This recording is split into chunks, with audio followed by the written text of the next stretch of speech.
राव इंद्रजीत के वादे का क्या होगा? रेवाड़ी में 200 बेड के नए अस्पताल का नया अपडेट लेकर आया हूं।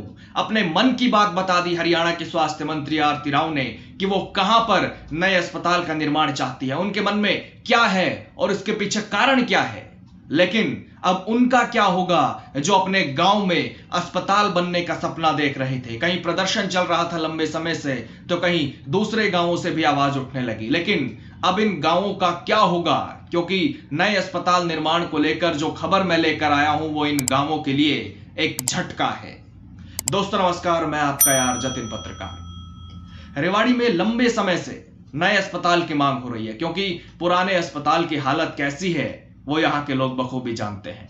लेकिन अब नए अस्पताल निर्माण को लेकर खबर यह है कि राव इंद्रजीत की बेटी और हरियाणा के स्वास्थ्य मंत्री आरती राव ने यह बता दिया है कि वो नया अस्पताल कहां बनवाना चाहती हैं। उनका बयान सामने आया है। उन्होंने कहा है कि नया अस्पताल बनाने के लिए पुराने नागरिक अस्पताल की जगह से बेहतर कोई जमीन नहीं हो सकती। यानी अब पुराने अस्पताल की जगह ही संभावनाएं तलाशी जा रही है नए अस्पताल की, जिसकी हालत सब जानते हैं कैसी है। आरती राव का कहना है कि वो पूरी कोशिश कर रही हैं, अगर वही हो जाए 200 बेड के नए अस्पताल का निर्माण, तो क्यों ना वही कराया जाए। शहर के लोग ही नागरिक अस्पताल की सेवाओं का सबसे ज्यादा लाभ लेते हैं। पुराने नागरिक अस्पताल में 8-8.25 एकड़ जमीन है जो लो लाइन एरिया है। लेकिन अगर पीडब्ल्यूडी विभाग जमीन को लो लाइन एरिया से ऊपर उठने की हरी झंडी दे देता है तो नया 200 बेड का अस्पताल यहीं बन सकता है। लेकिन अब उनका क्या होगा जो अपने अपने गांव में अस्पताल की मांग कर रहे थे। कई गांवों से आवाज उठने लगी थी, और तो और रामगढ़ भगवानपुर गांव के लोग अब क्या फैसला करेंगे। जहां पर महापंचायत हुई थी, कई स्थानीय राजनेता भी पहुंचे थे।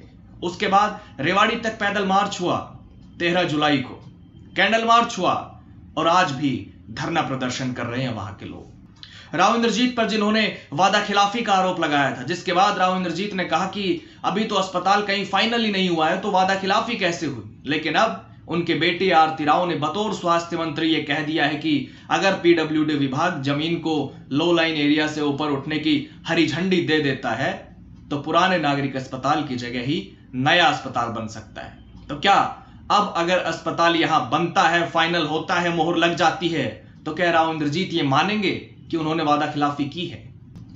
खैर ये आगे की बात है। फिलहाल मैं आपको यह बताता हूं कि अस्पताल निर्माण के लिए मानकों की जांच और परख पीडब्ल्यूडी विभाग की टीम कर रही है, जो बाद में स्वास्थ्य मंत्री को रिपोर्ट सौंपेगी। क्योंकि यहां पर नागरिक अस्पताल में हमेशा कोई ना कोई कमी या खामियां मिल जाती है, उन्हें दूर करना बहुत जरूरी है ताकि लोगों को समस्या ना हो। हालांकि दूसरी तरफ लो लाइन एरिया है, जिसके लिए पीडब्ल्यूडी विभाग से जमीन को लो लाइन एरिया से ऊपर उठने की हरी झंडी भी जरूरी है। दरअसल गंगाईचा अहीर गांव में स्वास्थ्य मंत्री रविवार को थी और यहीं पर उन्होंने ये सब जानकारियां दी।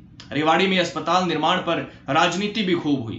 पूर्व विधायक रणधीर कापड़ीवास भी सीएम से मिले थे जून के महीने में, और रामगढ़ भगवानपुर की बात सीएम नायब सैनी के सामने रखी थी। उसके बाद महापंचायत हुई तो कांग्रेस नेता और पूर्व मंत्री जगदीश यादव, योगेंद्र यादव, कैप्टन अजय यादव भी महापंचायत से पहले अपना समर्थन दे चुके थे, इसलिए वो महापंचायत में आए भी नहीं थे। हालांकि पहले जरूर धरने को अपना समर्थन दे चुके थे।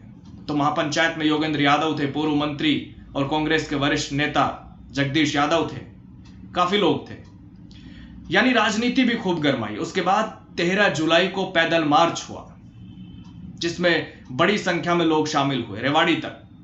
यानी अस्पताल निर्माण का विवाद चरम पर रहा, और आज भी रामगढ़ भगवानपुर गांव के लोग यहां धरने पर बैठे हुए हैं, जिनके लिए यह एक झटके भरी खबर है कि नए अस्पताल का निर्माण पुराने नागरिक अस्पताल की जगह पर ही हो सकता है। लेकिन ऐसा क्यों सोच रही है स्वास्थ्य मंत्री आरती राव? पुराने अस्पताल की जगह का चयन करने में ही उनकी इच्छा या फिर रुचि क्यों हो रही है?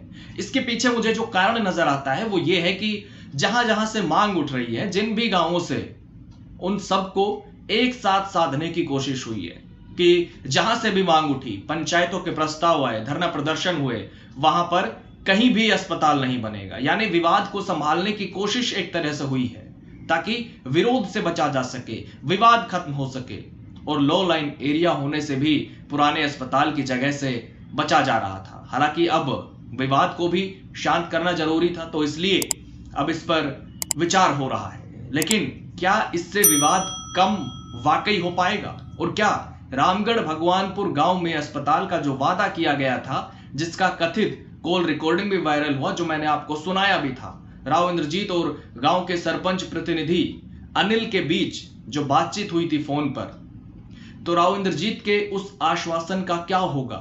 रामगढ़ भगवानपुर के लोग धरने को जारी रखेंगे या फिर खत्म कर देंगे, या फिर उनका अगला कदम क्या होगा? क्योंकि राव इंद्रजीत ने आश्वासन दिया था कि रेवाड़ी शहर के लिए वाटर स्टोरेज प्रस्तावित है, उसके लिए भी जमीन उपलब्ध करवा दो, दोनों ही चीज बनवा देंगे। गांव ने वाटर स्टोरेज के लिए 10 एकड़ जमीन की रजिस्ट्री जन स्वास्थ्य विभाग के नाम करवा दी, लेकिन अब अस्पताल यहां पर फाइनल नहीं हो रहा। लोग लंबे समय से अपनी आवाज उठा रहे हैं। हालांकि राव इंद्रजीत पहले ही अपनी मंशा तो साफ कर चुके हैं, लेकिन फिर भी लोग अपनी आवाज को बुलंद कर रहे हैं। तो आप भी बताइए, आपको क्या लगता है? क्या सभी बातों को ध्यान में रखते हुए और विवाद को शांत कराने के लिए संभावनाएं यही बनती दिख रही है कि पुराने अस्पताल की जगह पर ही नया 200 बेड का अस्पताल बनेगा, या फिर अभी उम्मीद की किरण बाकी है, कहीं और भी नए हॉस्पिटल का निर्माण हो सकता है? नमस्कार।